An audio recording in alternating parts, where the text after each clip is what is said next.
huyo atakuwa mkuu. So tumezaliwa ili tuwe wakuu. That's all. Tumezaliwa ili tuwe wakuu. Sasa hili andiko linasema hivi, huyo atakuwa mkuu. Hajasema sio kiimani, ni uhalisia. So ukuu wetu ni uhakika. Hajasema huyo akipambana vizuri huyo tuna imani atakuwa, huyo atakuwa. So ni lugha ya zaidi ya uhakika. So ukuu wetu ni uhakika. Sasa mwingine anaweza akasema, lakini si anazungumzia kuhusu kuzaliwa kwa Yesu. Sasa Yesu alisema hivi, kama Baba alivyonituma ndivyo na mimi nawatuma. Kama alitutuma kama alivyotumwa, basi tulizaliwa kama alivyozaliwa. Kwa hiyo ukuu wetu ni uhakika kama ukuu wake ulivyokuwa uhakika hata kabla ya kuzaliwa. So anasema hivi, huyo atakuwa mkuu. So tulizaliwa ili tuwe wakuu. So ukuu sio kipawa. Usije ukasema hujajaliwa. Ukuu sio karama. Usije ukasema Roho Mtakatifu anagawa anavyotaka, mimi hajanigawia hiyo. Unanielewa mtoto wa Yesu? Unanielewa mtu wa Mungu? So ukuu sio karama. Ukuu sio kipawa. Usije ukasema hujapewa hicho kipawa. Ukuu ni sababu ya kuzaliwa kwako. Ukuu ni sababu ya kuzaliwa kwako. Haleluya. Unanielewa vizuri? Ukuu sio wito wa watu fulani. Kwamba watu fulani ndio wameitwa. Ni watu wa mkoa fulani ndio wanakuaga na huo wito. So ukuu sio wito wa watu fulani. Ukuu ni sababu ya kuzaliwa kwako. So kuishi bila ukuu ni kuishi nje ya sababu ya kuzaliwa. Kuishi nje ya ukuu ni kuishi nje ya sababu ya kuzaliwa. Si unanielewa mtu wa Mungu? Now, maisha yasiyo na ukuu ni maisha yaliyo chini ya kiwango. Maisha yasiyo na ukuu ni maisha yaliyo chini ya kiwango. Kwa hiyo ukuu sio anasa. Ukuu ni sababu ya kuzaliwa. Huyo atakuwa mkuu. Sasa simzungumzie Yesu wewe, kwa sababu anasema kama Baba yangu alivyonituma ndivyo na mimi nawatuma. Kama anaweza kunituma kama Baba yake alivyonituma, maana yake Baba yake alinizaa kama alivyomzaa yeye. Huyo atakuwa mkuu.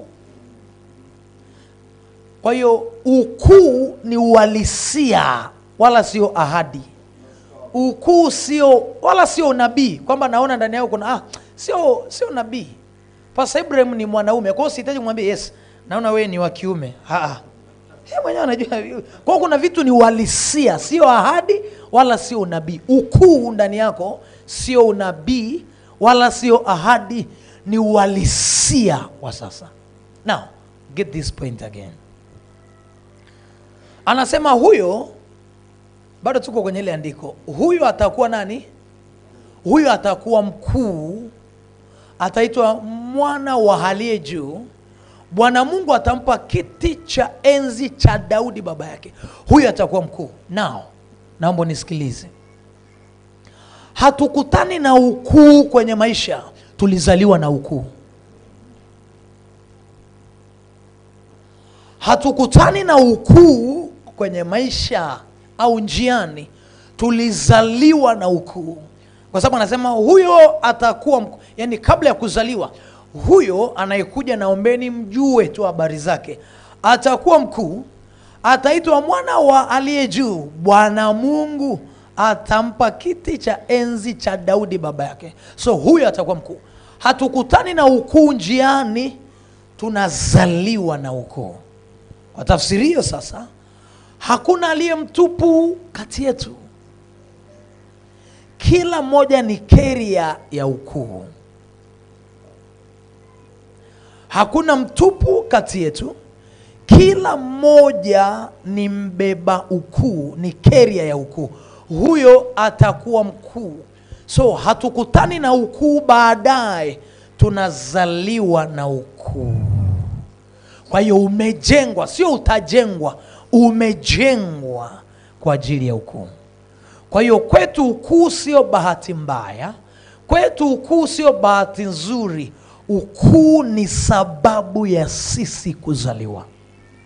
Sisi hatuna madogo, tumeitiwa makuu. Sisi hatuna jambo dogo, tumeitiwa makuu. Udogo ni uchaguzi na maamuzi ya mtu. Lakini nataka nikumbushe, ukuu sio kipawa. Ukuu sio karama. Ukuu sio wito wa watu fulani waliosoma ama ambao hawajasoma. Ukuu ni sababu ya sisi kuzaliwa. Huyo atakapozaliwa atakuwa mkuu. Kwa hiyo maisha ambayo hayana ukuu ni maisha yaliyotapanywa.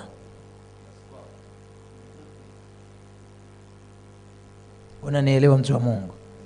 Now, changamoto tulionayo ni hii.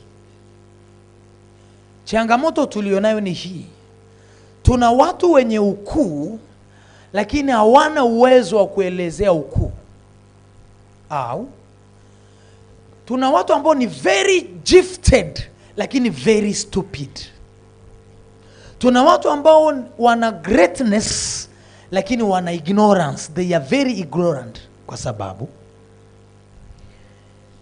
unapokutana na mtu mwenye ukuu, au unapokutana na mtu ambaye ni gifted lakini wakati huo huo ana neema ya kuelezea hicho, umeshapata alichonacho.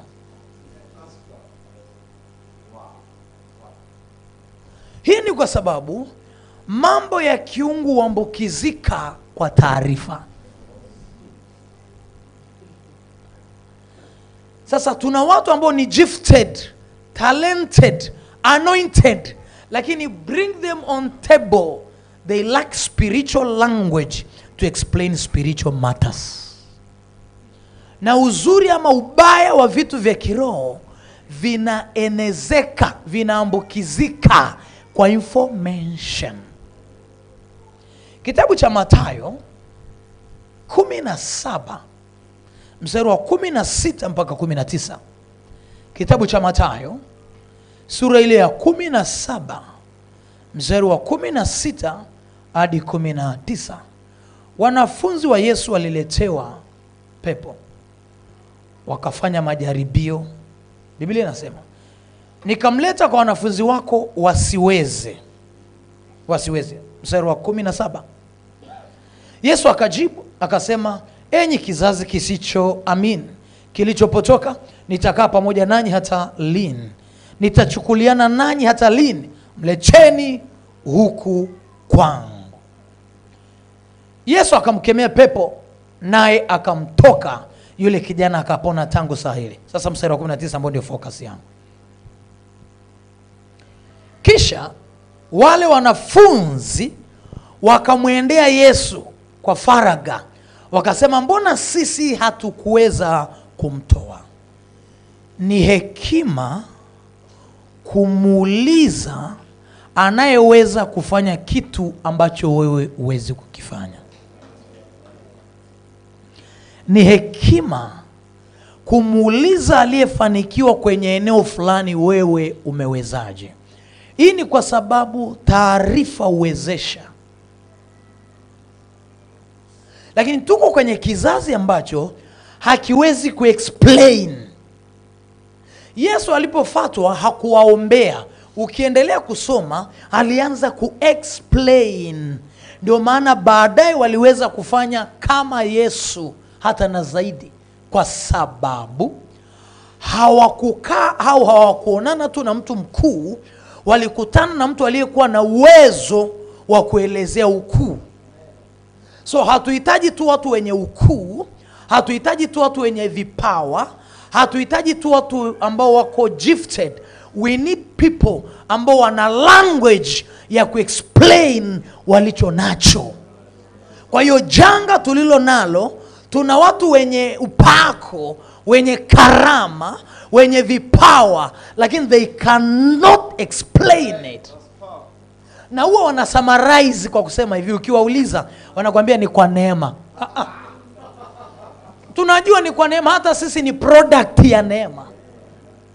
So kaka akicheza keyboard vizuri, ukimuuliza unawezaje, anakuambia ni kwa neema. Tunapaswa kuwa na uwezo wa kuelezea vitu vya kiroho. Tusifikiri kuwa rohoni ni kujitoa ufahamu. Yesu alipofatwa, wanafunzi wakamfuata kusema sisi hatukuweza, wewe umeweza. Maana yake anayeweza kuna kitu anakifahamu ambacho wewe haukifahamu.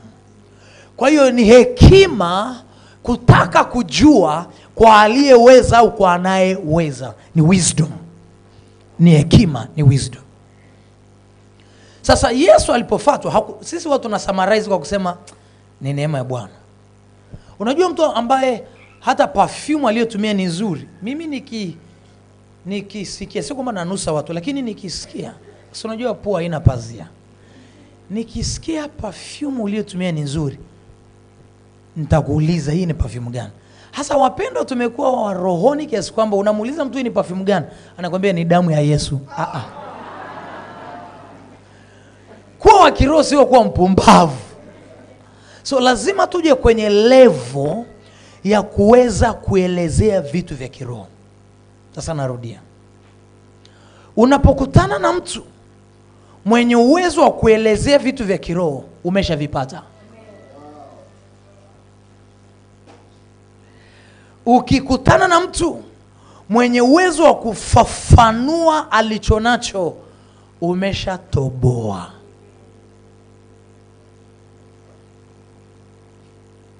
Sio kama unanielewa, mtu wa Mungu? Alright.